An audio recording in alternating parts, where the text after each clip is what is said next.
Hello friends and welcome to another video. Hikaru Nakamura played against Viswanathan, two living legends. Hikaru Nakamura, the master of the bullet, the streamer, the master of the quick games, and Viswanathan, former world champion, living legend, 54 years old, top 10 on the world. So let's see this game, which started with knight f3. So time controls is 20 minutes for each player, 0 increment per move. So d5 was played, b3, going already for this Larsen attack.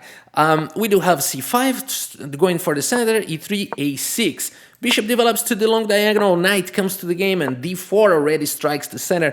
Of course, this is blocking temporarily the bishop, but the idea is that this pawn is not going to be here forever. So knight f6 was played, developing, and now pawn takes, just grabbing a pawn and allowing Vichy to have a strong center in the future. So e6 was played right now. You know, he just wants to go after the pawn, and then g3 developing simply. Bishop takes the pawn back, and now bishop goes to g2 on the long diagonal. Everybody protects to their kings, and now queen e7, just connecting the rooks, giving more power to this bishop and on the dark squares, and also enforcing the center. So we do have knight e5 occupying the central square. We do have the exchanges, and now the rook comes to d8 to win power.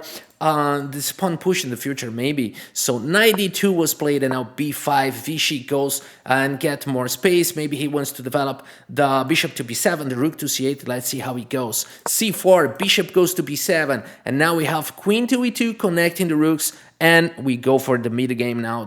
Everybody has developed all their pieces. Bishop to b4 was played, and now pawn takes b5, and after pawn takes, rook tries to dominate the c column.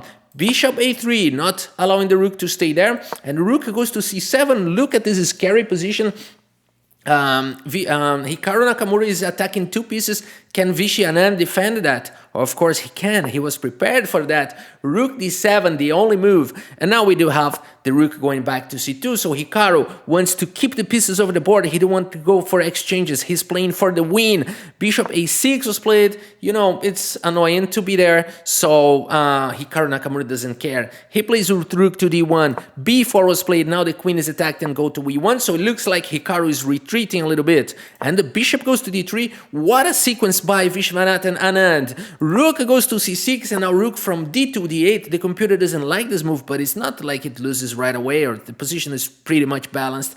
The game goes on with knight to f3. So those are classifications on the chess.com platform that, you know, it is a miss because maybe better was e4, but this is computer, this is engine stuff. We are seeing humans playing here, and this move makes a lot of sense, just unleashing the discovered attack over the bishop that goes to e4, and now we do have queen e2. Go with the queen again to the game. So rook fight for the c column, and you cannot play this anymore because of the bishop. So we do have a nice sequence here. First, bishop takes knight, attacking the queen, so there's no time to take the rook. So after pawn takes, and of course queen takes was really possible, but Vichy prefers to take with the pawn, and then we have knight to d4 protecting the rook, and bishop to g6 was played. Now these pawns are ready to march. Let's see how it goes.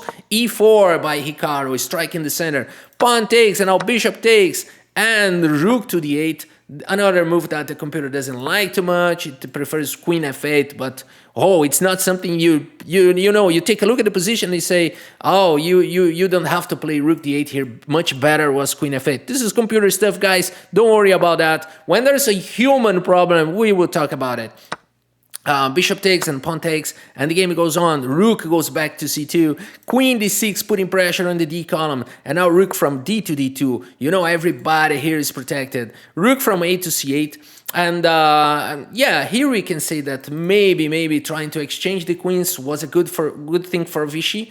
You know, because his king is not the safest king in the world, and you don't want the queen to be here, so maybe queen a6 was also a possibility, or maybe queen e5. So, but by playing rook from a to c8, now knight c6 comes with this discovered attack, and also the rook is attacked. So here we can see that it was probably a little inaccuracy by Vichy Anand, but does he have an exit for that? Viswanathan has resources, friends. Rook takes c6 was played by Vichy, allowing the capture of the queen. So rook takes, and now rook from c takes, and Vichy has one bishop and a rook for the queen. Is that enough against Hikaru? Hikaru starts playing with the h4. What a nice plan, you know. Those two rooks combined with this bishop are really dangerous. The point is that this bishop is not really playing so much, and now Hikaru wants to open up lines to attack Vishy's king. So the game goes on with rook to d5, not allowing this pawn push, but now king g2 improves the position of the king. King goes to g7, rook goes to c4. All right, what can you do? The computer complains about it, but give me a better idea. The computer says to play g4 immediately. Okay, but he has the power to know that this is not compromising king's safety, and humans have to calculate, especially when you're low on time, like 3 minutes on the clock. So that's why rook to c4 was played, and now we have rook to d2. Come on, watch out, because if these pawns are hanging, then Vishy has a passed pawn, so what a dangerous position for Hikaru. Queen g4 reinforcing the threat of h5. And now the rook doesn't allow that anymore. And as you can see, the evaluation is equal. What a legend. Viswanathan just like playing magic here against Hikaru. Queen goes to f4, and now rook takes pawn, and now g4 marches. Rook goes back, so all the pieces are protected. Every piece of Vishy Anand are protected. Look at how harmonic he plays. Rook goes to c8, so Hikaru wants to find a way to checkmate. Maybe he can play like this, and then maybe checkmate the king. What a good plan.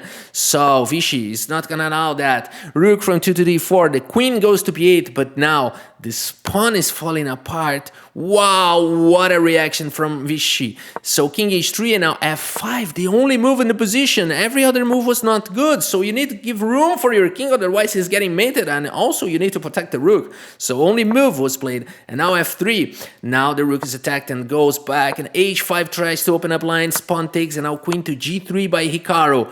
So everybody's low on time. King goes to f6, and now rook to g8, so now he's threatening checkmate, so Vishy has to take care of that, has to be very careful. Actually, this is not a checkmate, but the king is going to the center of the board. Let's see how it goes. Rook goes to d3, yeah, and yes, allowing queen g7. Wow, the king has only one square, and now rook to f8, and now rook takes f3. Look at this position.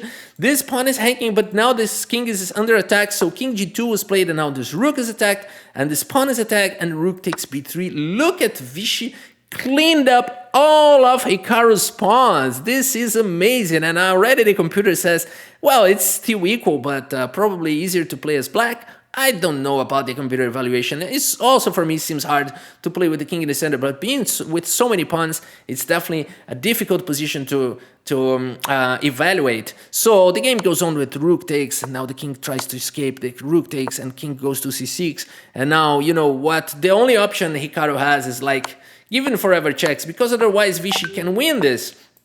So a little bit, no, queens just do many checks. Vishy is defending perfectly, but the problem is Vishy is low on time now. Remember, guys, there is no increment on this game, and now this Hikaru is just waiting for the moment. And after Vishy plays this move, which actually he didn't, because he went down on time, so that's Hikaru's victory. But what an intense game, what a legend, Vishy Anand. You know, being 54 years old, playing with the top player in the world, being the top players in the world at 54 is something that is not really common. Actually, I don't know if we have precedents for that. So what a legend, what a game. And I think that if Vishy had more time here, he could beat Hikaru with this game, with this queen sacrifice.